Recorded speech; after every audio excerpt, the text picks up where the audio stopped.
Olá, queridos amigos da História Romana e bem-vindos a isto. Vídeo de reação sobre Maiorianos. Eu disse da última vez que iríamos fazer mais vídeos de reação. E então aqui estamos agora e eu pensei, vamos reagir a um vídeo que eu vi uma vez há alguns anos atrás e que na verdade meio que foi uma inspiração para mim ou um motivador para começar o canal Maiorianos. O vídeo é de alguém chamado Tominus Maximus, um canal que eu respeito muito. Então, por favor, vá e confira o canal dele e se inscreva, porque ele está fazendo um trabalho realmente ótimo. E eu acho que seus vídeos são realmente informativos e também engraçados ao mesmo tempo. Irmão Tominus, excelente trabalho que está realizando aqui. E então, eu estava pensando, vamos reagir a um dos seus vídeos, que é realmente incrível, e é a linha do tempo do Império Romano, a cada mês, ou digamos a cada ano e mais tarde a cada mês, desde 753 a.C., a fundação da cidade de Roma, até 476 d.C., a data clássica da queda do Império Romano Ocidental. Então, mais de 1.100 anos de história, comprimidos em 37 minutos de vídeo incrível. Vamos reagir. Então, minha reação será genuína, porque a última vez que vi o vídeo foi há 3 anos. Então você sabe que eu esqueci muitos dos detalhes, mas novamente, esta é a história romana, então eu conheço muitos dos detalhes de qualquer maneira, sabe? Eu vou saber o que vai acontecer, certo? Eu sei como vai terminar em 476 d.C. Então, não é exatamente uma surpresa. No entanto, algumas coisas podem ser interessantes, como o que eu penso sobre esses eventos e como eu os vejo. Então, vamos apenas começar e ver como isso vai. Eu mesmo não sei realmente como isso vai se desenvolver. Então, amigos, vamos começar. Vamos começar com o vídeo. 37 minutos de duração. Preparem-se. Apertado. Eu estou apertado. Eu estou com o cinto apertado. 7. A história começa em 753 a.C., amigos. É onde começa, você sabe, com o fundador, o lendário fundador de Roma, o próprio rei Rômulo. E claro, no começo eu ainda lembro que é mais rápido, certo? Porque não faria sentido mostrar todos os meses agora, nos primeiros centenas de anos, onde não aconteceu muita coisa, sabe? É apenas uma pequena mancha que você pode ver no mapa, é realmente uma área muito pequena que Roma controla e vai ficar assim por muito tempo. Então, se fosse todo mês, o vídeo seria um pouco insuportavelmente longo. Então é muito inteligente que ele acelerou aqui, que está mais rápido agora. Então sim, estamos avançando bastante rápido, ainda estamos no reino, ainda estamos na era dos reis romanos. Sabe, os primeiros 250 anos foram como os reis romanos, até que o último rei foi expulso de Roma e ele fugiu. E então, é claro, a república começa. É como Tarquínio Superbus, o último rei de Roma, eu acho que sim. Agora, exatamente agora, a república começa. Bam! Agora, a era da república começou. 500 anos, amigos, 500 anos de república. Então, você sabe, às vezes pensamos em nossos países. E é meio interessante que dizemos tipo, este é um país velho, como os Estados Unidos da América. Certo? América, 250 anos de idade, 250 anos de república. Os romanos estariam rindo disso. Os romanos estariam rindo disso. Eles tiveram 250 anos de reino e então 500 anos de república. E então 1.500 anos de império, sabe? Agora a expansão está começando lentamente. Agora está ficando mais interessante porque Roma, você sabe, era uma guerra constante contra as cidades vizinhas. Sabe, por muito tempo foi Veii e as guerras contra o Samnitas e você sabe, todas essas guerras contra as cidades vizinhas, até então, nos 200, sabe, terceiro século, eu diria que agora a Península Italiana é conquistada e imediatamente as guerras púnicas começam. É bastante interessante ver que assim que os romanos tinham controle sobre a Itália, bam, as guerras púnicas começam. Então, a primeira guerra púnica é sobre o Roma venceu a Primeira Guerra Púnica, e agora, claro, Anibal, Segunda Guerra Púnica, Batalha do Mar Transaminico. Batalha de Cannae e todo o sul da Itália está sendo conquistado por Hannibal. Louco Hannibal. Hannibal até teve a chance de conquistar a própria Roma. Hannibal teve a chance de conquistar Roma. Agora, veja os romanos lentamente retornando, como se dissolvendo. Eles levantam um exército após o outro, eles perdem um exército, bam, levantam outro, perdem de novo e levantam mais um, esses loucos desgraçados. Você sabe, e Aníbal, que ele foi pego completamente de surpresa. Pela ferocidade, quão insanos os romanos eram. Era como se ele os derrubasse e, bam, eles voltavam, repetidamente. Loucura, loucura. E agora, claro, Batalha de Zama, Scipio Africano derrotou Hannibal. Scipio Africano, um dos maiores generais romanos de todos os tempos. Sua proporção de vitórias para derrotas é incrível, é incrível.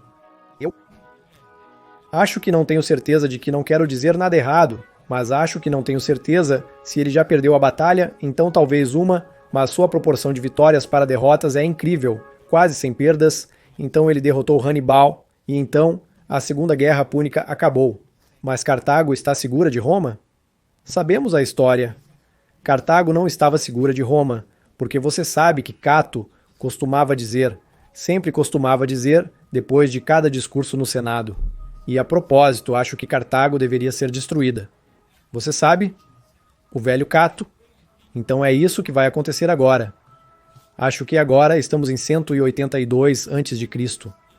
Então não falta muito mais para ir, mas agora temos um período de relativa estabilidade, o que é interessante ver que, após cada fase de expansão que os romanos tiveram em qualquer época na República, você sabe, até mesmo o reino, a República, mas o Império, então um platô seguiu onde eles tiveram que descansar, eles tiveram que se reagrupar, eles tiveram que consolidar. Você sabe, você deve consolidar os territórios que você conquistou, e então agora vemos esse raro vislumbre de tipo, oh, uau, isso parece... Agora parece pacífico e estável. Ok, claro que há lutas na Grécia. Havia o tempo todo. Algumas lutas na Grécia, mas no geral é meio estável. No oeste, pelo menos, certo? Mas agora, claro, estamos nos aproximando de 150 a.C., e é quando os romanos ficam realmente loucos. E eu tenho que dizer que também é a época, onde eu não gosto muito dos romanos, por causa do que eles fizeram com Cartago. Sério, isso foi demais, ok. E para Atenas, e especialmente para Corinto, como a corrida de Corinto. Cara, romanos, isso não foi legal, ok? Isso não foi legal. Então os romanos naquele período eram... Eu não gosto do que eles fizeram com Cartago e com os gregos. Sério, isso não foi legal, ok? Isso não foi legal. Agora, é claro, a Espanha está sendo logo conquistada, mas primeiro, é claro, Cartago. Agora, 149, 148, bam, e Cartago começa. Cartago foi destruída, Corinto foi arrasada, toda a Grécia foi conquistada. Olha agora, aconteceu. 146. 146, essa é a data em que Cartago e Corinto foram arrasadas. Coisas loucas? Então agora os romanos são o poder incontestável após a Terceira Guerra Púnica. Eu diria já após a Segunda, mas após a Terceira, o absolutamente incontestável no Mediterrâneo. Então agora a conquista da Espanha, isso também é bastante interessante porque, como podemos ver, também foi uma luta difícil e levou bastante tempo para conquistar toda a Espanha, como vimos, mais de 100 anos agora, claro, assim que a Espanha está sob controle. Agora, claro, a Ásia Menor. Imediatamente a expansão para a Ásia Menor começará, porque os romanos, é isso que eles fizeram. Eles se expandiram. Eles gostavam de conquistar novos territórios. Certo, então não devemos ser muito ingênuos. Sobre os romanos, eles às vezes, você sabe, como no caso de Cartago e Atenas ou Corinto, nem sempre eram amigáveis. Ok, nem sempre eram caras muito amigáveis. Agora, é claro, eu preciso de uma nova configuração de microfone. Vamos. Vejamos o que acontece agora, é claro. Ilíria está sendo conquistada lentamente. Depois Ilíria, agora é claro. Ok, essa é uma tribo interessante. Quem é essa? O Cimbre. Sim, o Cimbre, é claro. E é quando Gaius Marius vai, em breve, reformará as legiões muito em breve, agora é claro. A expansão para a África em si. Porque é meio engraçado. Ah, aqui está Gaius Marius. Sim, ele está em breve. Agora ele está reformando as legiões. E é interessante porque após a destruição de Cartago, os romanos não conquistaram imediatamente a África. Na verdade, foi deixada assim como Cartago foi deixada como uma ruína, ok? Foi apenas como deixada como uma cidade completamente destruída. Eles não construíram imediatamente uma nova cidade, uma nova Cartago romana. Na verdade, isso aconteceu muito mais tarde, no primeiro século AC, o que é meio engraçado pensar que você tinha a velha Cartago completamente destruída e eles simplesmente a deixaram. Foi isso que eles realmente desprezaram Cartago. E agora, é claro, Sula. Agora, o primeiro século antes de Cristo, certo? O primeiro século antes de Cristo começa, que é o século das guerras civis perpétuas. É isso que os romanos que agora vemos fazem melhor. Eles sempre brigam entre si. Eles estavam unidos por algum tempo agora, enquanto o Estado romano ainda era pequeno, certo?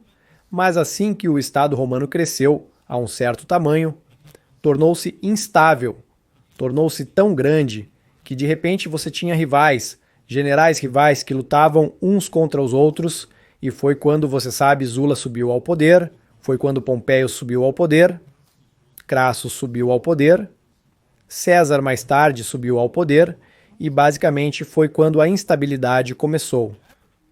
No entanto, culturalmente, literalmente como culturalmente, este foi, claro, o auge da República Romana, foi quando as maiores obras foram escritas por Cícero, por Virgílio, você sabe, por Horácio. Esses são os tempos em que os romanos escreveram as maiores obras literárias. Agora, claro, eles se expandiram. Eles agora conquistaram todo o menor da Ásia. Mas, claro, não estava completamente acabado, porque você tinha Mitrídates. Sim, Mitrídates era um cara durão. Ok, Mitrídates era um cara durão. Isso é realmente. Ele era algo... Você sabe, ele tomou muitos venenos apenas para construir imunidade natural. Como ele era completamente louco, ok. Agora temos, claro, já César. Já chegamos a César, e agora a conquista da Gália começa. Agora a famosa conquista da Gália por Júlio César, certo? Isso é insano de assistir. É como ele conquistou e ele até se aventurou na Grã-Bretanha. Como César até foi para a Grã-Bretanha, mas então ele recuou. Ele estava talvez um pouco louco demais, ele queria demais muito rápido, mas bam, agora a Gália está conquistada. E a Gália permaneceria parte do Império Romano por mais de 500 anos. Então, isso é meio incrível, como César conquistou este território muito grande tão rapidamente. Aproximamo-nos de 44 a.C. Não, César se foi. César se foi. As idos de março aconteceram, César se foi. Agora, é claro, os triunviratos, certo? Os famosos triunviratos acontecem. E isso é, claro, o segundo triunvirato, é claro. E sim, novamente, guerra civil instável. O Império Romano, assim que se tornou um pouco grande demais, tornou-se muito difícil de governar. E você tinha cada vez mais rivais. Isso é apenas a natureza humana. Isso é a natureza humana, certo? É lógico se você analisar. Mas Octaviano agora derrota Marco Antônio e se torna o primeiro imperador príncipes, o primeiro entre iguais. Agora, em 27 a.C., o Império começa. Augusto agora se chama Augusto, agora estabeleceu o Império Romano, que duraria mais de 1.400 anos. Quase sim, provavelmente eu diria 1.500 anos, se você contar os últimos estados remanescentes do leste romano que caíram em 1478 ou algo assim, após a queda de Constantinopla. Este é um império que durou 1500 anos. Pense nisso, 1500 anos. De império, isso é insano pensar sobre esses períodos de tempo, sabe? Como os Estados Unidos da América têm 250 anos e este império durou 1500 anos, esses são períodos de tempo incríveis. Ah, agora a conquista da Germânia. Germânia. Olhe para isso, olhe para isso. Parecia tão bom, parecia incrivelmente bom como a Germânia foi gradualmente conquistada. Se apenas Varus tivesse sido assim, eu não sei. Eu tinha um péssimo senso de pessoas, como não uma boa pessoa conhecendo pessoas, você sabe, ele não gostava. Ele não previu essa traição. Tipo, sério, é como vamos lá, Varus. O que está acontecendo, cara? O que está acontecendo? Imagine se Varus fosse como, eu tenho que pausar isso, ok? Eu tenho que pausar isso agora. Olha isso. Temos que pausar isso por um segundo e apenas apreciar a visão de uma Germânia Magna totalmente conquistada. Olha isso. Olha isso. Apenas imagine o que teria acontecido se Varus não tivesse sido tão, você sabe. Eu não quero dizer nada muito desagradável sobre ele. Talvez isso pudesse ter acontecido com qualquer um de nós, ser enganado assim, mas se Varus soubesse, teria sido um melhor conhecedor de pessoas, sabe? E ele teria dito algo como, esse cara Armênios, tem algo estranho nele. Eu não confio nele, ok? Imagine se Varus tivesse feito isso. Ele teria sentido que Arminius não pode ser confiado, ok? Toda a história teria ido de Teutoburgo, a Batalha da Floresta de Teutoburgo, em 980, da Floresta de Teutoburgo, em 9 DC. Não teria acontecido e a Germânia provavelmente teria sido incorporada por um longo tempo ao Império Romano e, portanto, toda a história posterior teria sido bastante diferente, porque então, quando as grandes migrações começaram no século V, você sabe, imagine ter a Germânia como um baluarte, imagine ter a Germânia Magna como uma zona tampão, onde você pode recuar atrás do Reno, mas você tem essa zona tampão que já foi romanizada, e você sabe onde pode usar para retardar o avanço dos germânicos, onde você pode estacionar muitas tropas. Então você sabe, eu acho que nesta linha do tempo alternativa, poderia ter sido possível, talvez não permitir que os germânicos rompessem a fronteira do Reno, isso é claro, é apenas o que eu penso. Não sabemos o que teria acontecido, mas a entrada da Germânia poderia ter sido muito útil. Eu acho que a Germânia teria sido bastante útil no século V, e até mesmo no século I-V contra os invasores germânicos. Isso teria sido bastante útil, ok? Eu nem mesmo quero apertar o botão de play, porque agora, tudo vai para o inferno. Tudo vai para o inferno, agora com o traiçoeiro. A traição de Arminius, Hermann, o alemão, olhe para isso, olhe para isso. Não, isso aconteceu agora, claro. Germânicos vem direito. A retaliação de germânicos recuperando as águias perdidas das legiões que haviam sido dizimadas. Ou algumas das águias perdidas que foram dizimadas na Batalha da Floresta de Teutoburgo. E ele até consegue derrotar todas as coalizões germânicas.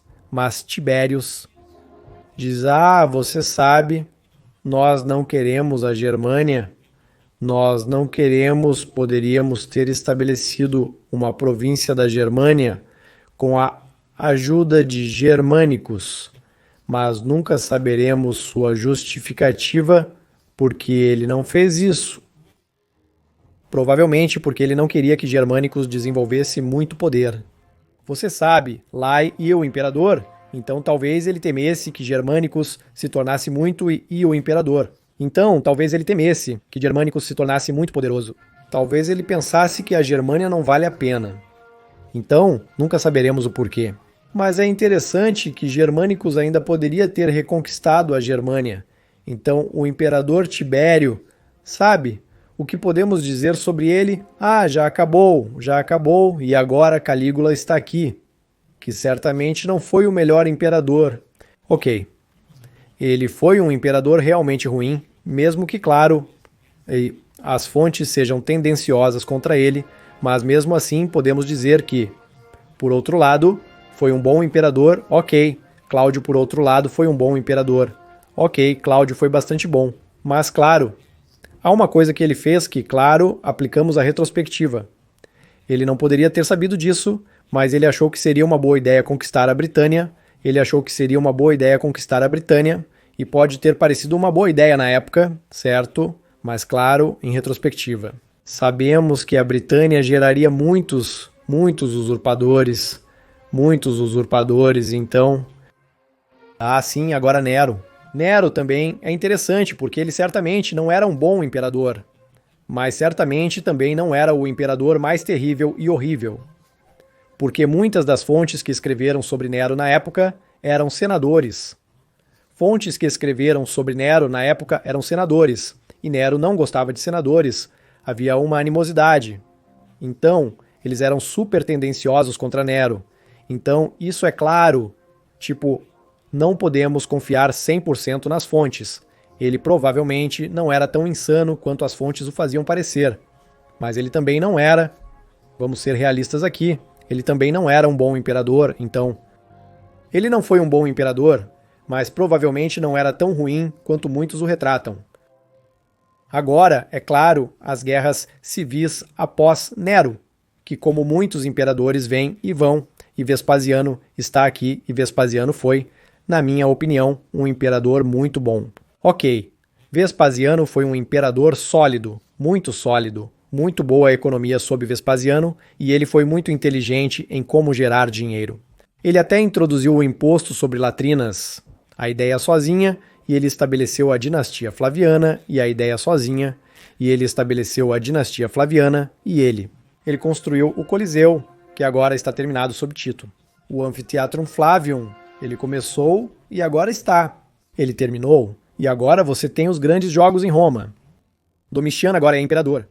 Domitian é outro exemplo de um imperador que, você sabe, é retratado muito mal muitas vezes como se ele fosse um cara completamente louco, mas na minha opinião não podemos confiar tanto nas fontes novamente.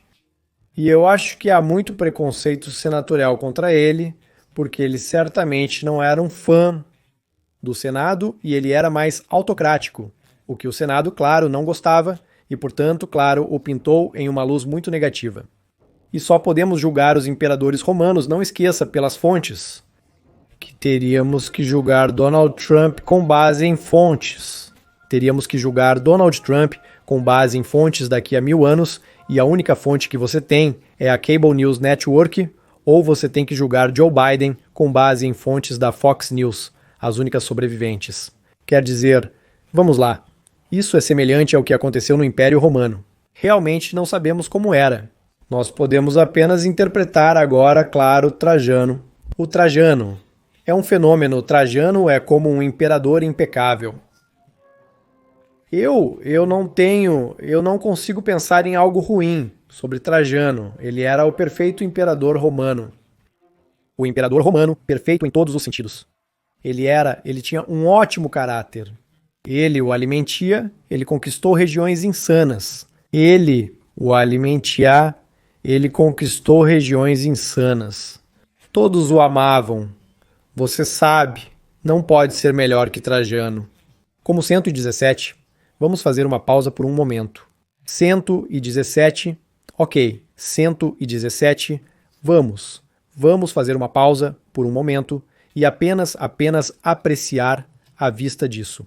Isso é como a maior extensão do Império Romano. 117 e então Trajano. Infelizmente morre, e isso é como a única coisa ruim.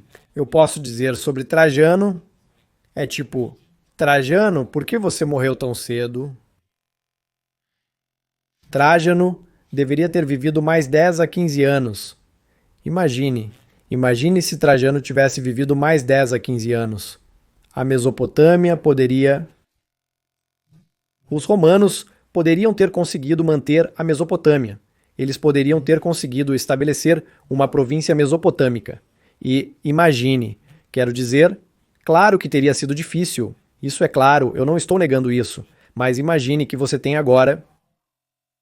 Imagine que você derrotou o Império Parta e os persas nunca mais serão esse inimigo brutal constante, esse inimigo poderoso constante no leste, assediando o Império Romano do leste.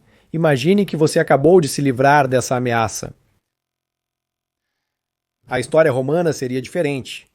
Toda a história romana, sabe, se você não tivesse esse inimigo poderoso no leste. Você poderia ter lidado muito melhor com as tribos germânicas do norte, e então, é claro, o Império Romano teria sido muito mais poderoso mais tarde. E eu não vejo um problema insano nessa linha do tempo. Alternativa, onde Trajano provavelmente viveu mais 10 ou 15 anos. Essa é apenas a minha lógica, esse é apenas o meu pensamento, eu posso, claro, estar errado sobre isso, mas sim, não aconteceu. Trajano, infelizmente, morreu, e agora Adriano assumiu e completamente diferente de Trajano. Ele está consolidando seu poder, ele está viajando pelo Império muito frequentemente, ele está como em todas as suas províncias, sabe, vendo o que os soldados estão fazendo, microgerenciando tudo, certamente não um imperador ruim, mas tenho que dizer que dos 5 bons imperadores, um dos meus menos favoritos, porque também seu caráter, sabe, é bastante revelador que Marco Aurélio, em suas meditações, não mencionou Adriano, ele agradeceu especialmente a Antonino Pio, mas ele deixou de fora Adriano, e Adriano era bastante o personagem, como explosões de raiva, como ele estava bastante, digamos, irritado às vezes. Então eu tenho sentimentos mistos sobre Adriano, certamente um dos meus imperadores menos favoritos dos 5 bons imperadores, mas certamente ainda um imperador bastante capaz. Que aqui Antonino Pio é na verdade um dos meus imperadores romanos favoritos. Quero dizer, ele é, na verdade, um imperador muito subestimado, porque ele não atacou muito, ele não conquistou muito, certo? Embora eu tenha que dizer que muitos esquecem que ele conquistou o norte da Grã-Bretanha ou estabeleceu a muralha de Antonino e ordenou uma expedição militar ofensiva para o norte da Grã-Bretanha. Então, não era que ele era um estoico, ele era um filósofo. E isso, claro, influenciou muito Marco Aurélio, que depois se tornou imperador, e Marco Aurélio, é claro, ele idolatra Antonino. Pio, porque Antonino, para ele, era o governante ideal, e ele queria se tornar como seu pai adotivo, Antonino Pio. Antonino. É por isso que, para mim, Antonino Pio, se eu tivesse que escolher uma era em que eu queria viver, dentro do Império Romano, acho que eu escolheria o reinado de Antonino Pio. Antonino Pio, certo? Essa é a era que eu escolheria, porque acho que se você quisesse uma vida pacífica, se quisesse que tudo fosse bem agradável, tão agradável quanto pode ser no Império Romano, por favor, não se esqueça de que às vezes vemos isso através de uma visão romantizada, porque o Império Romano nunca foi realmente um lugar maravilhoso e incrível, onde eu diria que o período mais estável e pacífico dentro do Império Romano, eu diria que o período mais estável e pacífico dentro do Império Romano, e se eu pudesse escolher, eu viveria nessa era sob Antonino Pio. Claro, infelizmente não ficaria assim. Todos nós sabemos o que vai acontecer agora, todos nós sabemos o que vai acontecer. Este é o auge do Império Romano culturalmente, eu diria, no sentido da arte. Se você olhar para as estátuas e bustos, os dos imperadores romanos, eles têm o máximo de detalhes. Eles têm como um detalhe incrivelmente elaborado. A tecnologia é de longe a mais impressionante naquela época. Os edifícios construídos em Roma por todo o Império. Os aquedutos, tudo é de longe o mais sofisticado naquela época. Agora aqui naquela época, e agora o que acontece é claro, a praga antonina acontece. A praga antonina, e não pode ser superestimado que enorme desastre. A praga antonina foi milhões são mortos, milhões de romanos, morrem 10 da população. E olhe imediatamente agora, claro, os problemas começam a imaginar. 10 da população romana morre. Claro, imediatamente. Tem invasões bárbaras? Imediatamente os marcomanos e quados vêm do norte. Você sabe, invadindo, saqueando cidades pela primeira vez na história. Marcos Aurelius tem que lutar a vida toda. O pobre coitado só queria ser um filósofo tranquilo. E ele tem que lutar contra os marcomanos, contra a pedreira. Brutal. Simplesmente brutal. E ele realmente os derrota. E ele quase estabeleceria a província de Marcomania, agora na última rodada das guerras marcomânicas. Você vê aqui, ele quase estabelece a província de Marcomania. E o que acontece então? Ele morre em 180. E então seu filho idiota, Cômodos, deixa tudo ir para o lixo. E Cômodos é um dos... Eu acho que Cômodos está muito, muito alto na lista dos piores imperadores romanos de todos os tempos. Ele certamente está entre os 10 piores, entre os 15 piores, 100%. Não há uma boa qualidade neste cara. Não há uma boa qualidade neste cara. Quero dizer, sério, ele herda um império perfeito. Um império muito bom de seu pai e agora caos, graças a Cômodos. Caos. Guerra civil, agora você tem as guerras civis, os pretorianos entram em fúria, em um ponto até mesmo a posição de imperador está sendo colocada à venda, sabe? E agora, claro, o respeito pela posição de imperador se deteriorou, se foi. É por isso que agora tantos imperadores foram mortos depois pelos pretorianos, porque o respeito que havia sido estabelecido nos Antoninos e na dinastia Antonina, Marcos Aurelius, Antoninus Pius se foi agora, e aqui agora, claro, Septimius Severus e seus 2 filhos Caracalla e Geta, e claro, assim que o bom e velho Septimius se foi, assim que o bom e velho Septimius se irá. Foi. Caracalla e Gaeta não reinarão juntos por muito tempo, porque Caracalla não gosta de Gaeta, e Gaeta se foi. Damnatio Memoria é realizada, Geta é apagado de todas as inscrições, de todas as imagens, e Caracalla é, na verdade, uma coisa que ele fez, foi muito boa, ele concedeu a cidadania romana a todas as pessoas dentro do Império Romano, algo que, na verdade, não foi uma má ideia. Para ser honesto, não foi, quero dizer. Eu não sei o que esse cara estava pensando. Quero dizer, eu não sei o que esse cara estava pensando, o que ele estava tentando fazer. Ele foi longe demais.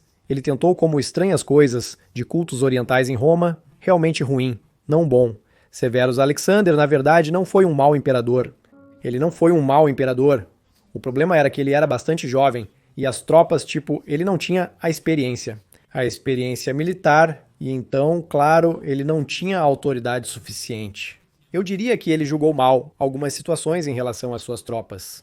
Ele não tinha autoridade suficiente, e é claro que então começam os grandes problemas. E é por isso que ele julgou mal outra situação. Um cara chamado Maximus Thrax Bam se livra de Severus Alexander, e agora a crise do 3º século começa. Maximus rastreia a única coisa boa que ele fez, como foi a expedição punitiva à Germânia na Batalha de Hartshorn. Ele foi fundo na Germânia, liderou uma expedição punitiva insana. Cara louco, e isso foi basicamente a única coisa boa que ele fez. Agora, é claro, muitos imperadores vêm e vão. No 3º século, Philip, o árabe, na verdade, um imperador bastante bom, realmente não um imperador ruim. Sob seu governo, houve as celebrações de 1000 anos em Roma. Roma já tinha 1000 anos de idade. De fato, um imperador péssimo. Como ele perdeu sua vida, perdeu contra os godos e morreu. Ele não fez muito mais e sim, ele perseguiu os cristãos. Isso é outra coisa que ele fez, que é claro, também é super ruim. Galienos, meu garoto, Galienos era bom. Realmente super ruim, Galienos. Meu garoto Galienos era bom. Realmente bom. Era um bom imperador, ok? Galienos reinou por muito tempo. Na crise do terceiro século, isso te diz que ele deve ter feito algo certo. O império está se desintegrando, mas continua lutando em todas as frentes. Ele está ganhando grandes vitórias contra as tribos germânicas, porque ele coloca muita ênfase nisso. Ele, a cavalaria. A cavalaria, ok. Ele entende que a cavalaria é importante. Ele entende que a cavalaria precisa de mais ênfase e isso é claro. Por isso depois que vemos isso refletido nas legiões romanas posteriores agora.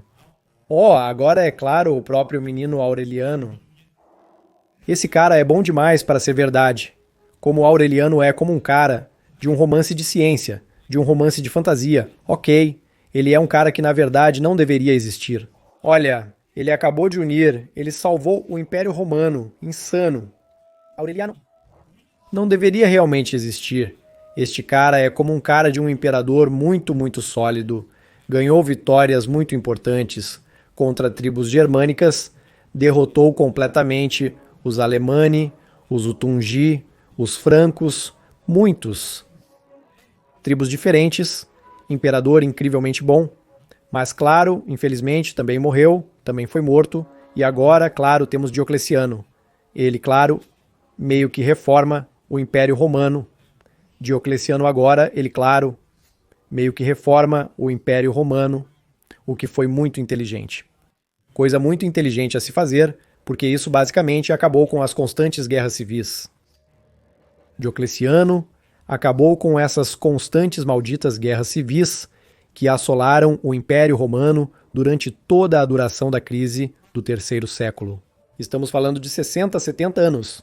Aqui de guerra civil constante, e agora Diocleciano, com sua tetrarquia, deu ao Império Romano a possibilidade de não lutar entre si por um tempo, por cerca de 20 a 25 anos, tempo suficiente, para poder lutar contra os invasores germânicos, contra os persas. E olhe para isso como agora o Império se estabilizou lindamente e não podemos superestimar a importância de Diocleciano o suficiente, ok? Foi Diocleciano quem teve essa ideia. E isso foi muito importante, porque é por isso que o quarto século é agora tão inusitadamente estável, mais estável no início do que era no terceiro século. Você sabe, agora é claro que tudo desmorona. Meu Deus, agora Constantino fica completamente louco.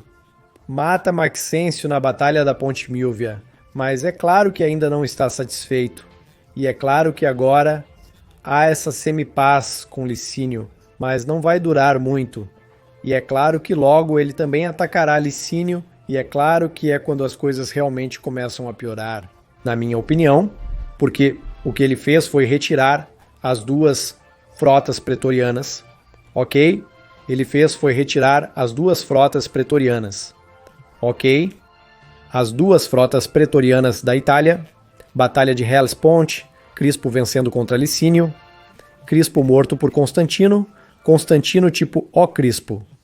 Obrigado, filho, por vencer na Batalha de Hellespont. Eu vou te recompensar agora com a morte. Muito bom, pai muito amigável, cara muito amigável, Constantino muito amigável, e ele basicamente retira as duas frotas pretorianas da Itália. Não muitas pessoas falam sobre isso, mas ele retira as duas frotas pretorianas, deixa Crispo lutar contra Licínio na Batalha de Hellespont, e depois o Império Romano do Oeste se encontrou sem frotas, sem uma marinha forte. E isso, amigos, é na defesa, você sabe, das costas do Oeste depois. Na defesa, você sabe, das costas do Oeste depois, por exemplo, quando os vândalos, você sabe, quando os vândalos tomaram a África, os romanos simplesmente não tinham uma frota. Se tivessem uma frota, teria sido bem diferente, eu diria. E também imagine agora, Constantino cria Constantinopla. Eu amo Constantinopla tanto quanto qualquer um, mas pense sobre a perda de prestígio, o dano que isso causou à antiga pátria romana, Também o dano econômico, sabe? Reduziu o poder econômico da Itália, reduziu o prestígio. Ele até mesmo, por Deus, ele até saqueou Roma, sabe? Roma em si, e trouxe muitas obras de arte para sua nova cidade de Constantinopla. Então, o oeste foi severamente enfraquecido e o leste foi fortalecido. Então foi uma mudança do oeste para o leste, sabe? E é por isso que eu realmente não sei o que pensar sobre Constantino. Algumas coisas que ele fez foram bastante impressionantes, sem dúvida, mas ainda não consigo deixar de sentir que a ascensão do leste, como gosto de dizer, foi construída sobre a queda do oeste. Então, essa é a minha opinião sobre Constantino. Tenho sentimentos muito mistos sobre ele. Certamente, algumas coisas que ele fez foram muito grandes. Ele ganhou grandes vitórias contra muitos. A província de Dácia, olha aqui. A reconquista de partes da província de Dácia, olha aqui. A reconquista de partes de Dácia. Até queria montar uma expedição contra a Pérsia antes de morrer. Então, certamente, algumas realizações impressionantes. No entanto, sabe? Algumas coisas não consigo deixar de pensar que não foi bom para o Império Romano do Ocidente. Foi ótimo para o Oriente, mas não para o Ocidente.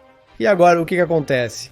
Sua dinastia, seus filhos, situação muito instável, porque seus filhos, eles não gostam tanto um do outro. Então, o que eles fazem como sempre? Eles lutam entre si, não é? Eles lutam um contra o outro. Então agora há um pouco de semelhança de estabilidade com Constans e Constantio II, mas é claro que agora sabemos que Constans não vai durar muito tempo, ok? Constans não vai sobreviver a isso, e então Constantius, segundo o da será o único sobrevivente dos filhos de Constantino. E agora, claro, muito em breve, nosso garoto Julian entra em cena, agora entra em cena.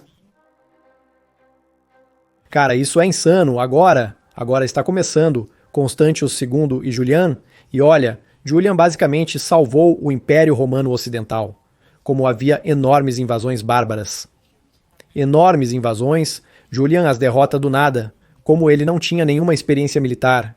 Mas então, claro, Constantius II morre, Julian se torna o único imperador. E o que ele faz, Julian? Por quê? Você fez isso porque não consolidou, porque como ele imediatamente se torna completamente inquieto.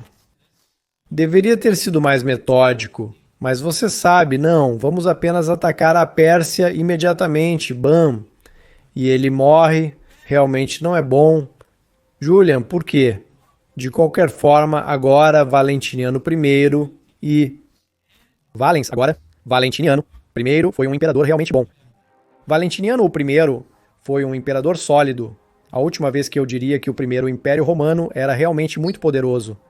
Na verdade, mais poderoso que o leste, que estava sob Valentiniano I. E Valens também não era tão ruim. Então, ambos eram imperadores romanos muito bons, muito tolerantes religiosamente. Mas então, claro, a coisa é Valens, o cara que perdeu em Adrianópolis, e agora é o cara que perdeu em Adrianópolis.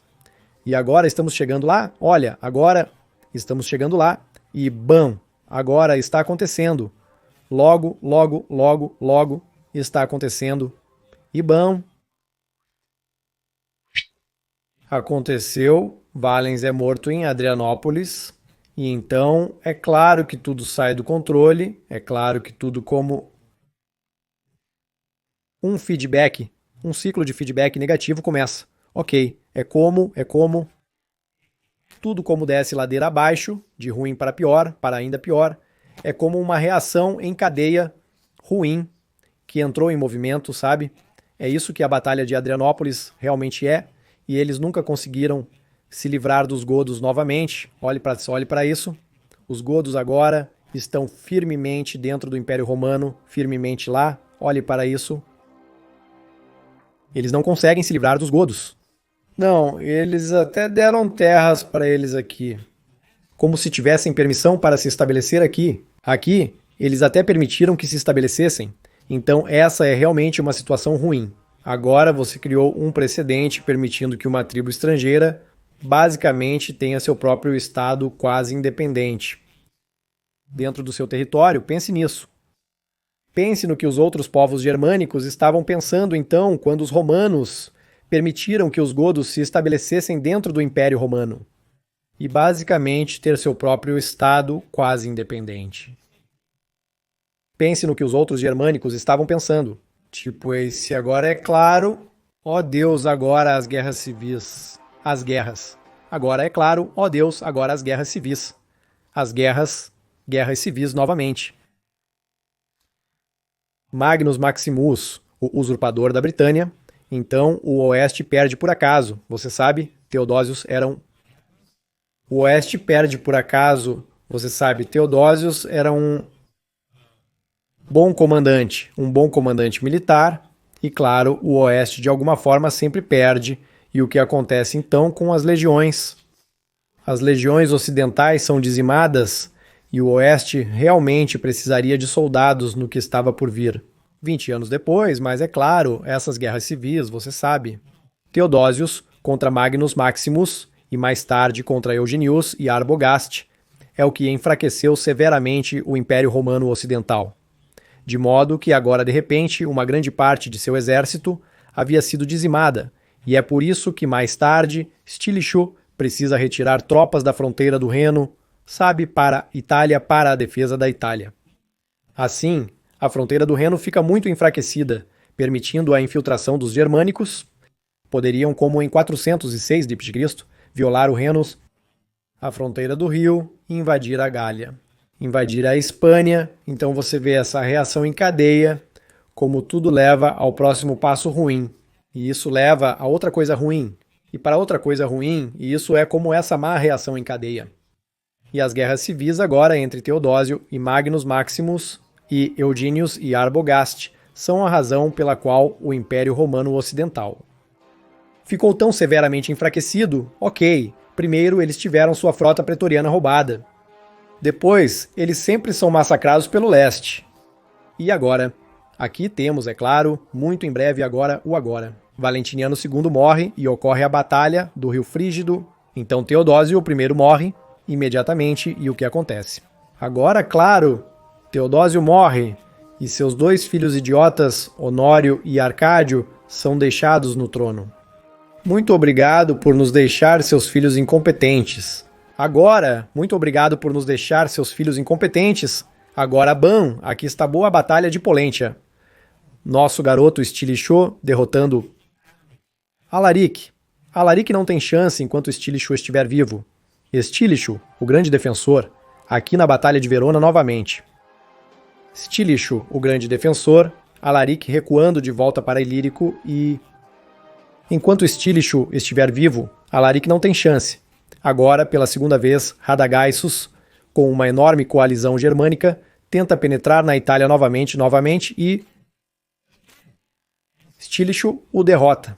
O derrota novamente, então Stilicho salvou a Itália pelo menos 3 vezes. Possivelmente acho que Radagaisus invadiu 2 vezes. Acho que Alaric invadiu 2 vezes. Então Stilicho salva a Itália 4 vezes de massivos invasores germânicos. E o que Honorius faz como recompensa? O que o idiota do Honorius faz para recompensá-lo? O que o idiota do Honorius faz para recompensá-lo com medalhas excepcionais e coisas do tipo? Não maldito o mata. Ok? Agora Stilicho está morto. 408. Ok? 408, Stilicho morto, e agora tudo desmorona. Agora tudo desmorona e você sabe, Stilicho... Se Stilicho tivesse sido deixado vivo, eu acho que ele poderia ter conseguido fazer Alaric se tornar foederati. Esse era o plano dele, ok? Esse era o plano de Stilicho. Ele sabia que Alaric era um cara muito poderoso. Ele queria Alaric e seus visigodos como foederati, e juntos com Alaric e seus foederati, eu acho que eles teriam reconquistado a Espanha e a Gália, e expulsado ou completamente derrotado os invasores germânicos. Derrotado ou expulsado eles, uma dessas duas coisas, ok? A história teria sido muito diferente, e o Oeste provavelmente poderia ter sido salvo se Stilicho tivesse sido deixado vivo, porque Stilicho era um cara extremamente competente, um comandante militar extremamente competente, e com a ajuda de Alaric, o saque de Roma então não teria acontecido, é claro. E com Alaric, eu acho que esse era o plano de Stilicho o tempo todo, mas não, é claro, não, Stilicho foi morto, e agora olhe para isso como tudo se desmorona. Sim, o saque de Roma, é claro, realmente ruim. Mas foi realmente ruim, mas não desempenhou um papel tão grande no grande esquema das coisas como o saque de Roma. Em 410, agora, claro, uma coisa que Honorius, pelo menos, fez, ele deixou Constantius III fazer todo o trabalho. Ok, pelo menos ele não estragou isso. Honorius muito bom, pelo menos algo que ele fez certo. Ele deixou Constantius III viver e olha só, Constantius III realmente conseguiu meio que estabilizar tudo, sabe, na atenção. Então, você tinha como, ok, estados semi-independentes, mas era como, ok, foi Foederati e se tivesse ficado assim, talvez fosse possível salvar a situação. E algumas gerações depois, os germânicos teriam sido assimilados ao Império Romano, mas é claro que o problema é que isso não aconteceu porque o que aconteceu depois? O que aconteceu depois? Claro que agora temos um breve interregno. Joanes, claro que agora temos um breve interregnum, porque agora Joanes se torna imperador no oeste, mas ele não tem permissão para permanecer imperador. Iban, ele é derrotado, e quem é colocado sob o trono? Quem é colocado no trono, em vez do realmente bastante capaz? Ioannis, que provavelmente teria sido um bom imperador, ele foi um bom imperador para ser honesto, em seu curto reinado religiosamente muito tolerante. Mas ele está sendo substituído por quem? Valentiniano III. Valentiniano III. Preciso até mesmo descrever Valentiniano III. Eu realmente preciso descrevê-lo? Ele era como se dizemos que Honório era ruim, Valentiniano III era pelo menos tão ruim, certo? Pelo menos tão ruim. E ele reinou por um tempo ridiculamente, estupidamente longo. Honorius e Valentinian III, eles reinaram combinados. Pense nisso, por uns insanos 60 anos. 60, eles reinaram por um total de 60 malditos anos, quase uma vida humana. E isso foi sob Valentinian III. Os vândalos cruzam para a África. Sob Valentinian III, os vândalos cruzam para a África. Agora, claro, isso não era totalmente de Valentinian III. Culpa, certo? Isso foi como a guerra civil entre Flávios Aetius, Flávios Félix e Bonifácios, certo? Foi. Uma guerra civil de ida e volta entre os grandes generais do Império Romano Ocidental. Foi uma luta pelo poder, e isso é, claro, muito infeliz. Mas a coisa só aconteceu porque o imperador era tão fraco, o imperador estava bem, ele ainda era muito jovem na época. E Gala Placídia estava reinando, mas a situação era tão ruim porque não havia um vácuo de poder forte. E então, o que está acontecendo? Os generais lutam por um vácuo de poder. E então, o que está acontecendo? Os generais lutam pelo poder a Aetius, Félix e Bonifácios. E é por isso que os vândalos puderam se estabelecer na África. É por isso eles foram autorizados a conquistar a África. Você sabe, e quando a África foi conquistada, o nível de dificuldade de repente passou de difícil para restaurar completamente o Oeste. Mas ainda poderia ter sobrevivido, você sabe como eu diria, nível de dificuldade médio para modo pesadelo. Como ele pulou instantaneamente de médio para nível Dark Souls, ok? É como salto de dificuldade insano, porque agora a receita fiscal da África, o Império Romano do Oeste, não tinha essas províncias incríveis como o Leste. Ok, olhe, o Leste tinha províncias ricas que eram muito seguras. Realmente seguro contra invasões? Não dá para passar pelo Cáucaso por aqui. Você tem que passar por todo esse lugar através da Trácia E. e o Levante está seguro, no entanto. O Oeste só tinha e o Levante está seguro. No entanto, o Oeste só tinha a África como a mais rica. A África era de longe a província mais rica. E assim que essa se foi, a receita fiscal provavelmente caiu. Eu não quero dizer nada errado, mas eu apenas sinto que a receita fiscal da África era pelo menos um terço. Eu acho que pelo menos um terço da receita fiscal do Império Romano Ocidental era pelo menos um terço menor, limite inferior. Então, agora imagine o que acontece quando de repente um terço ou mais da sua receita fiscal se vai. Como isso afeta o orçamento, o tesouro do seu império? De repente, não tem nem o suficiente para manter o seu exército. Então você tem que desmantelar as legiões, porque esses comitatenses não são baratos. Então, o que você faz? Você tem que desmantelar as legiões e substituí-las por foederates super baratos. Claro, isso pode parecer uma boa ideia a princípio, mas eles não têm a sua experiência, eles não são de alta qualidade e não têm a lealdade. Eles não têm a lealdade ao Império Romano, sabe? Eles não são como os comitatenses. Então é claro que é por isso que tudo de repente vai ladeira abaixo depois de 429. Quando os vândalos se estabeleceram na África, esse foi o verdadeiro golpe para o Império Romano, ok. Perdendo a África, e claro que eles tentaram reconquistar a África, acho que a primeira tentativa veio já no final dos 430, se não me engano, mas falhou, ok. E então outra tentativa veio em 441. Por quê?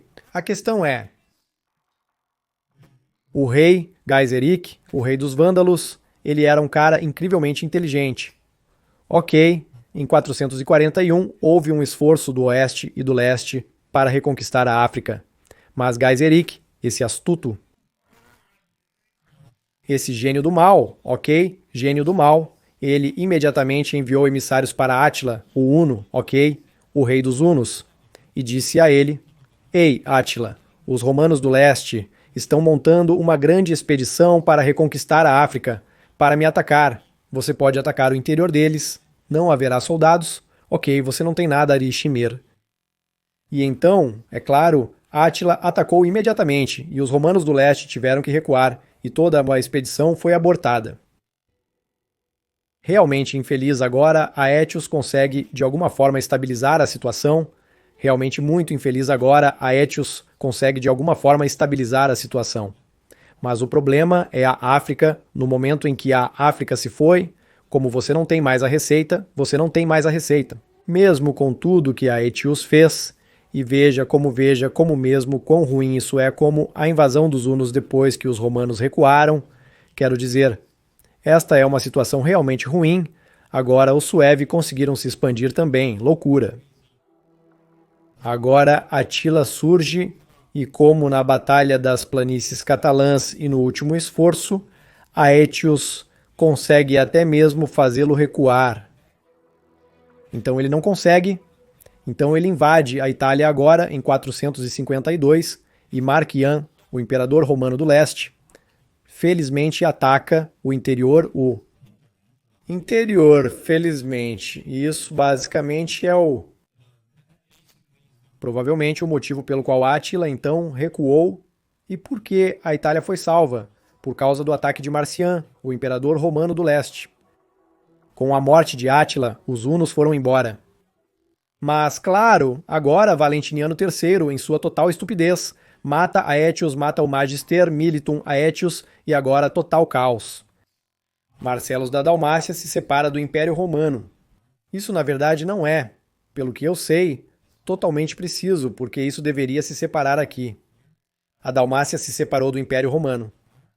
Sob Marcelinos, tudo estava desmoronando por causa de Valentiniano. Terceiro, o idiota, porque ele matou Aétios, e agora, claro, temos isso. Rápida sucessão de imperadores, e bam, agora, claro, Majorian entra em cena, ok, um novo jogador entra no jogo, e nosso garoto Maiorianos, claro, é claro, bastante heróico, é por isso que nomeei o canal em homenagem a ele. certo?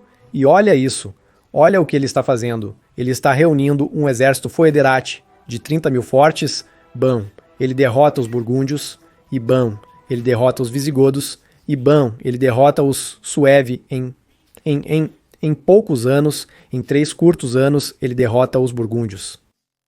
Os visigodos e os suave, e olha como o Império Romano parece novamente...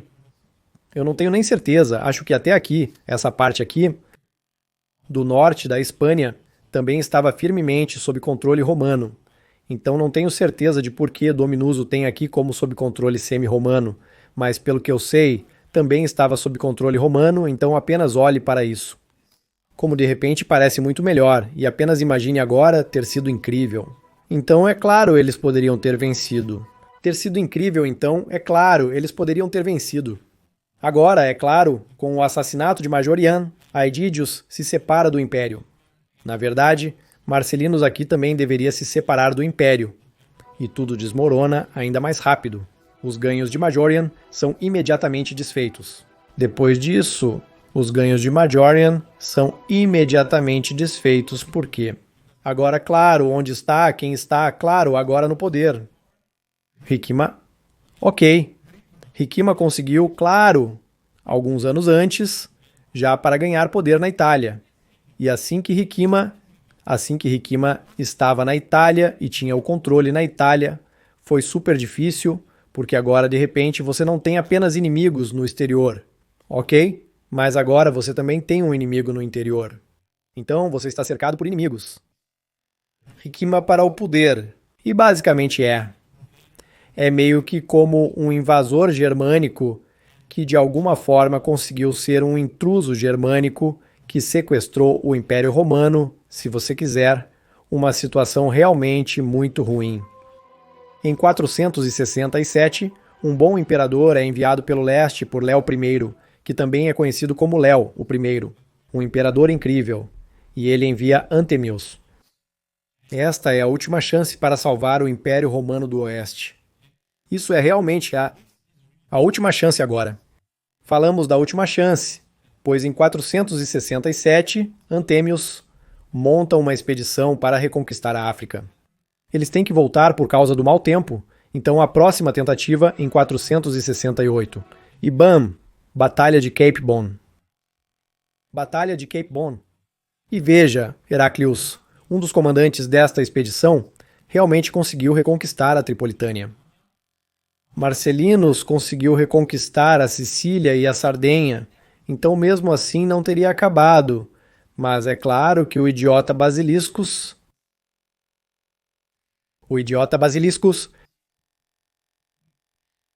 é tão ruim, simplesmente dói. Esses últimos 20, 30 anos, eles doem tantos erros. Muitos erros cometidos, loucura. Basiliscus dá a Gaiseric 3 dias para preparar sua rendição. Claro, isso era apenas um truque de Gaiseric para ganhar tempo. E Gaiseric secretamente prepara uma ovelha. De uma ovelha também seria engraçado se ele preparasse ovelhas, mas não, eu quero dizer navios. Uma frota de navios, e ele envia os navios. Navios de fogo, ok? Como navios de fogo ardendo. Quando o vento vira, os navios de fogo vão para a frota romana e há um enorme caos. E então há outro ataque surpresa e metade da frota romana de 1.100 navios está sendo destruída. E a coisa louca é que mesmo assim não teria acabado completamente, pois Heraclius, como mencionado, ainda progredia bem em terra. Marcelinos ainda poderia ter atacado com o restante da frota romana oriental, mas o que acontece? Marcelinos é morto na Sicília. Com a morte de Marcelinos, tudo desmorona. E alguns dizem que Ricima estava por trás do assassinato de Marcelinos. E eu poderia imaginar que isso seja verdade porque, sabe, Ricima matou muitas pessoas capazes e parece quase que ele estava realmente tentando destruir o Império Romano o mais rápido que podia, certo? O mais rápido que ele podia. E essa foi a última chance porque agora, com a derrota em Cape Bon, o Império Romano do Oriente está falido e não pode mais ajudar o Ocidente. É por isso. Agora as finanças do Estado do Leste estão tão ruins porque eles perderam mais da metade da frota. É por isso que agora eles não podem ajudar o Ocidente. A Batalha de Cape Bond, causada pela idiotice de basiliscos, foi uma coisa realmente ruim que aconteceu nos anos seguintes. Essa foi a última chance. Na minha opinião, para salvar o Império Romano do Ocidente, essa foi realmente a última chance, porque se eles tivessem salvado a África, isso ainda poderia ter sobrevivido ao Oeste. Ainda poderia ter sobrevivido, porque de repente as finanças do Estado teriam dobrado, como se você de repente tivesse a receita da África novamente. Bam, suas finanças estaduais provavelmente teriam dobrado, seu tesouro teria mais que dobrado, e você pode talvez até mesmo aumentar alta qualidade, você pode talvez até mesmo aumentar a alta qualidade ou unidades comitatenses, não apenas os voiderati baratos, mas estamos falando novamente de alta qualidade. Comitatenses, certo? Mas depois disso, realmente muito ruim. E agora, em 400, muito ruim. E agora, em 472.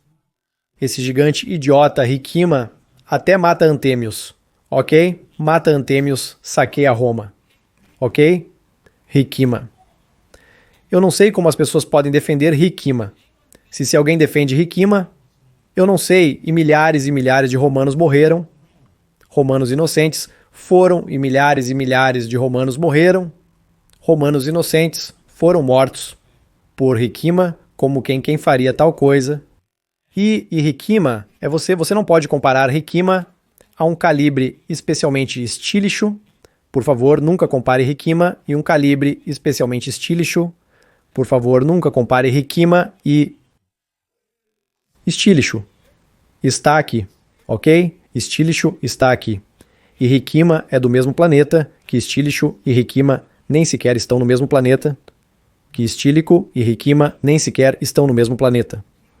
Ok, Rikima, maldito, matou dezenas de milhares de romanos por sua própria ganância pessoal, por seu próprio poder e fome de poder, e Estílicho nunca fez algo assim. Nunca. Ele foi leal até o fim. Na verdade, Estílicho se deixou ser morto conscientemente apenas para evitar uma guerra civil. Na Itália, esse Estílicho Rikima chega a saquear Roma. Em 472, dezenas de milhares de romanos foram mortos no processo. A cidade, sendo como Roma, já estava, claro, naquela época, em péssimas condições. Mas depois, provavelmente em condições piores. Ok, Rikima, a ruína. Rikima, outra ruína. Das ruínas dos romanos, Gaiseric e Rikima. Muito semelhantes às ruínas dos romanos, Gaiseric e Rikima. Muito semelhantes aos romanos. Ah, sim, saque de Roma. Sim, como os romanos. Ah, sim, saque de Roma. Imperador após imperador, imperadores fantoches, glicérios, solúbrios, todos vêm e vão. Agora, o último ato do imperador romano do Oriente, Léo I, enviando Júlio Nepos a última tentativa de restaurar o Império Romano do Ocidente. A última tentativa de expulsar os germânicos, e de fato, Gundobad fugiu de volta para os burgúndios. Então, não parecia completamente ruim. No entanto, claro, a rebelião de Orestes, o idiota Orestes, Orestes se rebelando contra Nepos, Nepos fugindo para a Dalmácia, e o resto é história. E então, claro, como Orestes perde imediatamente para Burwaca e seu Foederati, o que diabos estava errado com você, Ren? O que diabos estava errado com você, Ren?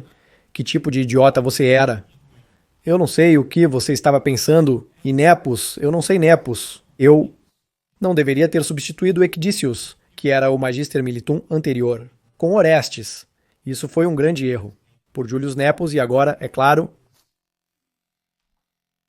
Sim, acabou. Quero dizer, acabou entre aspas. Porque sabemos que, na verdade, em 476... o modo de vida romano clássico não acabou na Itália. E a infraestrutura e as cidades estavam praticamente intactas e ainda se falava latim e nominalmente era parte do Império Romano do Oriente agora, certo? Então, Odoaca na verdade não mudou nada na Itália. E mesmo mais tarde, Teodorico também não mudou nada na Itália, então a Itália provavelmente no ano 510, 520 teria sido muito semelhante se você fosse um viajante do tempo e voltasse ao ano 450, 460, pareceria quase o mesmo que em 510 ou 520. Ainda era muito a mesma coisa, ainda estava muito intacta as guerras góticas. Foi como a completa destruição de Roma, se você quiser chamar assim, foram as guerras góticas. Foi como a completa destruição da Itália.